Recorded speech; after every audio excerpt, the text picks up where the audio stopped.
ನಿಮಗೆ ಗೊತ್ತಾ, 2017ರ ಕರಾಳ ದಿನ. ನಾನು ಅದನ್ನ ಸರಿಪಡಿಸೋದಕ್ಕೆ ಟೈಮ್ ಟ್ರಾವೆಲ್ ಮಾಡ್ತಾ ಇದ್ದೀನಿ.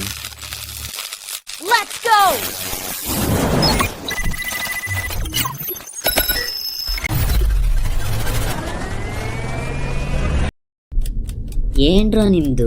ಇಲ್ಲೇ ಇದೆ ಹೇಳ್ರೋ ಫೋನು. ಸುಮ್ನೆ ನನ್ ಮೇಲೆ ಆರೋಪ ಮಾಡ್ತಾ ಇದ್ದೀರಾ. ಕಾಲೇಜಲ್ಲಿ ಮೊಬೈಲ್ ಚೆಕ್ ಮಾಡ್ತಾರೆ ಅಂತ ಎಲ್ಲಾ ಮೊಬೈಲ್ನ ನನ್ ಸ್ಕೂಟಿಲಿ ಇಟ್ಟಿದ್ರು. ಟೈಮ್ ನೋಡ್ಕೊಂಡು ಯಾರೋ ಒಬ್ಬ ಕದ್ದ.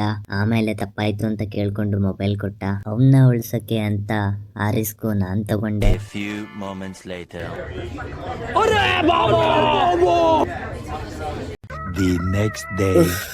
ಒಂದ್ ಮಿಸ್ಅಂಡರ್ಸ್ಟ್ಯಾಂಡಿಂಗ್ ನ ಕ್ಲಿಯರ್ ಮಾಡಿದೆ. ಇನ್ಮೇಲೆ ನನ್ ಫ್ರೆಂಡ್ಸ್ ಎಲ್ಲ ನನ್ ಜೊತೆ ಇರ್ತಾರೆ. ಆದ್ರೆ ನನ್ ಹುಡುಗಿ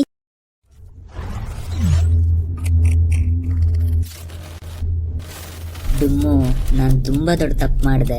ನಾನು ನಿನ್ನನ್ನ ಬಿಡಬಾರ್ದಾಗಿತ್ತು. ನನ್ನ ಕ್ಷಮಿಸು ಪ್ಲೀಸ್. ನೋಡು ನನ್ನ ಹೊಸ ಲ್ಯಾಬ್. ಎಲ್ರನ್ನೂ ಉಳಿಸ್ಕೊಳಕ್ಕೆ ಅಂತ ಫಾಸ್ಟ್ಗೆ ಟ್ರಾವೆಲ್ ಮಾಡಿದೆ. ಆದ್ರೆ ಈಗ ಯಾರೂ ಇಲ್ಲ ನನ್ ಜೊತೆ.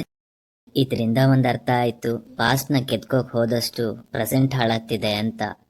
So don't rewind past, just leave the present. ನಿಮ್ಗೆ ಟೈಮ್ ಮಷಿನ್ ಸಿಕ್ಕಿದ್ರೆ ನೀವೇನ್ ಮಾಡ್ತಿದ್ರಿ? ಕಮೆಂಟ್ ಅಲ್ಲಿ ತಿಳಿಸಿ.